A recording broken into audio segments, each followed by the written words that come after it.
ഇനിയിപ്പോൾ ഈ നമ്മൾ മനസ്സിലാക്കുന്നതനുസരിച്ച് ഇപ്പോൾ ഗുരുതരമായി പരിക്കേറ്റ ഒരാൾ ചൈനക്കാരനാണ്, അതായത് ചൈന സ്വദേശിയായ ഒരാളാണ് ഗുരുതരമായി പരിക്കേറ്റ് ആശുപത്രിയിലുള്ളത് എന്നതാണ്. പേര് ലഭിക്കേണ്ടതുണ്ട്. ചൈനയിൽ നിന്നുള്ള വ്യക്തിയാണ് എന്നതാണ് നമുക്കതിൽ നിന്ന് മനസ്സിലാക്കാൻ കഴിയുന്നത്. അപ്പോൾ ഒരു ചൈനക്കാരൻ ഇപ്പോൾ ആശുപത്രിയിൽ ഗുരുതരമായി പരിക്കേറ്റിട്ടുണ്ട്. മറ്റുള്ള ആളുകൾ ഏത് രാജ്യക്കാരനാണ് എന്ന കാര്യത്തിലാണ് വ്യക്തത വരേണ്ടത്. അക്കാര്യത്തിൽ അല്പസമയത്തിനകം നമുക്ക് വ്യക്തത നൽകാൻ കഴിയും എന്ന് വേണം നമുക്ക് പ്രതീക്ഷിക്കാൻ. ഇപ്പോഴത്തെ സാഹചര്യത്തിൽ ഏതായാലും പ്രാഥമികമായി അവർക്ക് ശുശ്രൂഷ നൽകാൻ കഴിഞ്ഞു എന്നതിനപ്പുറത്തേക്ക് വിദഗ്ധ ചികിത്സ ഉറപ്പുവരുത്താനുള്ള ഒരു അവസരമായി അവരെ ആശുപത്രിയിലേക്ക് എത്തിക്കാൻ കഴിഞ്ഞു എന്നതും വലിയ ആശ്വാസമാണ്. അപ്പോൾ ഈ മറ്റുള്ളവരൊക്കെ തന്നെ മടങ്ങിപ്പോയി കഴിഞ്ഞായിരുന്നു. അപ്പോൾ രക്ഷാദൗത്യം പൂർത്തിയായി കഴിഞ്ഞിരിക്കുന്നു. പക്ഷെ അപ്പോൾ ഈ 4 പേരെ കുറിച്ചുള്ള കടലിലെ ആശങ്ക ഇപ്പോഴും തീർന്നിട്ടില്ല.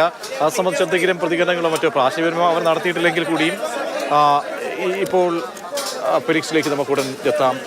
നമ്മൾ അല്പസമയം മുമ്പ് കണ്ടത് തീവ്രമായിട്ടുള്ളൊരു ദൗത്യം പൂർത്തീകരിച്ച് ഈ 5 പേരെ ഇപ്പോൾ ആശുപത്രിയിലേക്ക് എത്തിച്ചിരിക്കുന്നു. AJ ഹോസ്പിറ്റൽ, മംഗളൂരുവിലെ ഹോസ്പിറ്റലാണ്, ആശുപത്രിയാണ്. അവിടേക്കാണ് ഈ കപ്പലപകടത്തിൽ പെട്ടുപോയ അവിടുത്തെ ജീവനക്കാരെ രക്ഷിച്ചെടുത്ത 18 പേരെ ഇപ്പോൾ മംഗളൂരു പോർട്ടിലേക്ക് അല്പസമയം മുമ്പാണ് എത്തിച്ചത്. അതിനുശേഷം ഈ നടക്കാനും മറ്റ് ബുദ്ധിമുട്ടുകളൊന്നും ഇല്ലാത്ത ആളുകളെ, അതായത് അവർ ചാടി രക്ഷപ്പെടുകയായിരുന്നു, തീപൊള്ളലൊന്നും ഏൽക്കാത്ത ആളുകളെ അവരെ സ്വകാര്യ ഹോട്ടലുകളിൽ ഇപ്പോൾ പാർപ്പിച്ചിരിക്കുന്നു. ചികിത്സ വേണ്ട ആളുകളെയാണ് ഇപ്പോൾ AJ ഹോസ്പിറ്റലിലേക്ക് മാറ്റിയിരിക്കുന്നതിൽ 5 പേരാണുള്ളത്. ആ 5 പേരിൽ 2 പേരുടെ നിരൽപ്പം സാരമായി പരിക്കേറ്റവരാണ്, പൊള്ളൽ കൂടുതലായി ഏറ്റവരാണ്. അവരെയാണ് ഇപ്പോൾ തീവ്രപരിചരണ വിഭാഗത്തിലേക്ക് മാറ്റിയിരിക്കുന്നത്. എല്ലാവരും വിദേശികളാണ്. അപ്പോൾ ഇനി പ്രോപ്പറായിട്ട് അവർക്ക് നല്ല രീതിയിൽ മികച്ച ചികിത്സ ലഭ്യമാക്കുക എന്നൊരു ദൗത്യമായിരുന്നു INS സൂറത്തിലെ നാവികസേനാ സംഘം അവരാണ് നേരിട്ട് പോയി അവരെ രക്ഷപ്പെടുത്തുകയും രക്ഷപ്പെട്ട ആളുകളെ തിരിച്ച് കരയിലേക്ക് എത്തിച്ചിപ്പോൾ AJ ഹോസ്പിറ്റലിലേക്ക് എത്തിച്ച ശേഷം സംഘം മടങ്ങുകയും ചെയ്തിരിക്കുന്നു. ഇനിയുള്ള 4 പേർ ഈ കപ്പലിൽ നിന്നും രക്ഷപ്പെട്ടവരാണ്. അവരെക്കുറിച്ച് ഒരു വിവരവും ലഭ്യമായിട്ടില്ല. അവർക്ക് വേണ്ടിയുള്ള തിരച്ചിലും കാര്യങ്ങളും ഒക്കെ തന്നെ നടത്തിക്കൊണ്ടേയിരിക്കുകയാണ്. അത്യന്തം തീവ്രമായ ഒരു ദൗത്യത്തിനാണ് ഇപ്പോൾ പര്യവസാനം ആയിരിക്കുന്നത്. 18 പേരെ രക്ഷപ്പെടുത്താൻ കഴിഞ്ഞു, അവർ രക്ഷിക്കാൻ കഴിഞ്ഞു എന്നുള്ളതാണ് ആശ്വാസം. AJ ഹോസ്പിറ്റലിൽ നിന്നുള്ള ദൃശ്യങ്ങളാണ് ഇപ്പോൾ നമ്മൾ കണ്ടുകൊണ്ടിരിക്കുന്നത്. സമാനതകളില്ലാത്ത ഒരു ദൗത്യത്തിനാണ് ഇപ്പോൾ സാക്ഷ്യം വഹിക്കുന്നത്. INS സൂറത്തിലെ പ്രത്യേക സംഘമാണിപ്പോൾ അവരെ ആശുപത്രിയിലേക്ക് എത്തിച്ച ശേഷം മികച്ച ചികിത്സാ സൗകര്യങ്ങൾ ഏർപ്പെടുത്തി. വളരെ പ്രധാനപ്പെട്ട ഒരു ആശുപത്രിയാണ് AJ ആശുപത്രി എന്നുള്ളത്. ബംഗളൂരുവിലെ വളരെ പ്രധാനപ്പെട്ട അത്യാധുനിക സൗകര്യങ്ങളും ചികിത്സാ സൗകര്യങ്ങളൊക്കെ തന്നെ നൽകാൻ പര്യാപ്തമായിട്ടുള്ള ഒരു ആശുപത്രിയാണ് ഈ AJ ആശുപത്രി.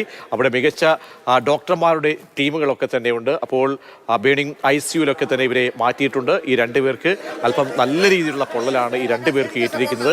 എല്ലാവരും വിദേശികളാണ്. അപ്പോൾ അവർക്ക് വേണ്ട എല്ലാ സൗകര്യങ്ങളും സർക്കാരിനെ സംബന്ധിച്ചോളം സർക്കാരിനെ കോസ്റ്റ് ഗാർഡിൻ്റെയും മറ്റ് ഉദ്യോഗസ്ഥരുടെയും സേനാവിഭാഗങ്ങളുടെയൊക്കെ തന്നെ ഏകോപനത്തിൻ്റെ ഭാഗമായിട്ടാണ് ഇപ്പോൾ ചികിത്സാ സൗകര്യങ്ങളൊക്കെ ലഭ്യമായിരിക്കുന്നത്. അവർക്ക് വിദഗ്ധ ചികിത്സകൾ നൽകിയ ശേഷം വരും ദിവസങ്ങളിൽ അവർക്ക് തിരിച്ച് മടങ്ങേണ്ടവരുണ്ടെങ്കിൽ അവർക്ക് മടങ്ങാനും അവർ മറ്റ് ഹോട്ടലുകളിലേക്ക്, സ്വകാര്യ ഹോട്ടലിലാണ് ഇപ്പോൾ ബാക്കിയുള്ള ആളുകളെ 13ഓളം ആളുകളെ താമസിപ്പിച്ചിരിക്കുന്നത്. അവരുടെ അടുത്തേക്ക് ബാക്കിയുള്ളവർക്ക് മാറാൻ കഴിയും. പക്ഷേ 2 പേർ നമ്മൾ ദൃശ്യങ്ങളിൽ കാണുന്ന പോലെ അവരുടെ പൊള്ളൽ അല്പം കൂടുതലാണ്. മുഖത്തൊക്കെ പൊള്ളലേറ്റിട്ടുണ്ട്, ശരീരത്തിൻ്റെ വിവിധ ഭാഗങ്ങളിൽ പൊള്ളലേറ്റിട്ടുണ്ട്. ആ പൊള്ളൽ അല്പം ഗുരുതരമാണ്, അല്പം സാരമായ പൊള്ളലാണ്. അപ്പോൾ അതിൻ്റെ പൊള്ളലിൻ്റെ തീവ്രതയൊക്കെ മനസ്സിലാക്കിയ ശേഷമായിരിക്കും ബേണിംഗ് ICUവിൽ തുടരണോ വേണ്ടയോ എന്നുള്ള കാര്യത്തിലൊക്കെ തന്നെ തീരുമാനം എടുക്കുക എന്നാണ് മനസ്സിലാക്കാൻ കഴിയുന്നത്. അപ്പോൾ വിദഗ്ധ ഡോക്ടർമാരുടെ സംഘം തന്നെ മെഡിക്കൽ ടീമായി തിരിഞ്ഞുകൊണ്ട് തന്നെ ഏകോപനത്തിന് വേണ്ടി ഏർപ്പാടാക്കിയിട്ടുണ്ട്. നേരത്തെ തന്നെ AJ ഹോസ്പിറ്റലിൽ അറിയിപ്പ് നൽകുകയും മണിക്കൂറുകൾക്ക് മുൻപേ തന്നെ സജ്ജരായിരിക്കാൻ ആശുപത്രി അധികൃതരോട് നിർദ്ദേശം സേനാ വിഭാഗങ്ങൾ നൽകിയിരുന്നു. ഈ നിർദ്ദേശത്തിൻ്റെ അടിസ്ഥാനത്തിൽ തന്നെ വലിയ ഒരു ടീം പോർട്ടിനുള്ളിൽ തന്നെ ഉണ്ടായിരുന്നു. അവിടെ നിന്നും വിദഗ്ധ ചികിത്സയ്ക്ക് വേണ്ടി വിവിധ ആംബുലൻസുകളിലാണ് ഇവരെ ഇപ്പോൾ AJ ആശുപത്രിയിലേക്ക് എത്തിച്ചിരിക്കുന്നത് എന്നാണ് നമ്മൾ മനസ്സിലാക്കുന്നത്. അങ്ങനെ വലിയൊരു ദൗത്യത്തിന് ഇപ്പോൾ പര്യവസാനം ആയിരിക്കുമ്പോൾ 18 പേരെ നമുക്ക് രക്ഷപ്പെടുത്താൻ കഴിഞ്ഞിരിക്കുന്നു എന്നുള്ളതാണ് വളരെ പ്രധാനപ്പെട്ട ഒരു അപ്ഡേഷനായി മാറുന്നത്. ബാക്കി 4 പേർക്ക് ഉള്ള തെരച്ചിൽ ഇപ്പോൾ നടക്കുന്നു. അത് വളരെ ദുഷ്കരമാണ് എന്നതാണ് നമുക്ക് അറിയാൻ കഴിയുന്നത്. കാരണം ഇപ്പോഴും തീ പടർന്നു പിടിക്കുന്ന ഒരു സാഹചര്യം ഈ കപ്പലിലെ എല്ലാ ഭാഗത്തും ഉണ്ട്. പൊട്ടിത്തെറികളും ഉണ്ടാകുന്നുണ്ട്. നേരത്തെ നമ്മൾ കോസ്റ്റ് ഗാർഡിൻ്റെയും നാവികസേനയുടെയും കപ്പൽ ഉപയോഗിച്ച് ഈ വെള്ളം ഉപയോഗിച്ച് കെടുത്തുന്നു തീ എന്നതിൻ്റെ ദൃശ്യമാണ് ഇപ്പോൾ നമ്മൾ ഒരു സൈഡിൽ കാണിക്കുന്നത്. മറു സൈഡിൽ കാണുന്നത് ഇപ്പോൾ AJ ആശുപത്രിയിൽ നിന്നുള്ള തത്സമയ ദൃശ്യങ്ങളാണ്. മംഗളൂരുവിൽ നിന്നുള്ള ഏറ്റവും പുതിയ ദൃശ്യങ്ങൾ, തത്സമയ ദൃശ്യങ്ങളാണ് പ്രേക്ഷകർ കണ്ടുകൊണ്ടിരിക്കുന്നത്. INS സൂറത്ത് എന്ന ദൗത്യ സേനാ വിഭാഗങ്ങളാണിപ്പോൾ ദൗത്യ സംഘങ്ങൾ എത്തി അവരെ രക്ഷപ്പെടുത്തി അവരെ ആശുപത്രിയിലേക്ക് എത്തിച്ചിരിക്കുന്നു. ആശയവിനിമയങ്ങളൊക്കെ നടക്കുകയാണ്. വലിയ പോലീസ് കാവലിലാണ് ഇപ്പോൾ അവിടെ ആശുപത്രിയിൽ പ്രവർത്തനങ്ങൾ പുരോഗമിക്കുന്നത്.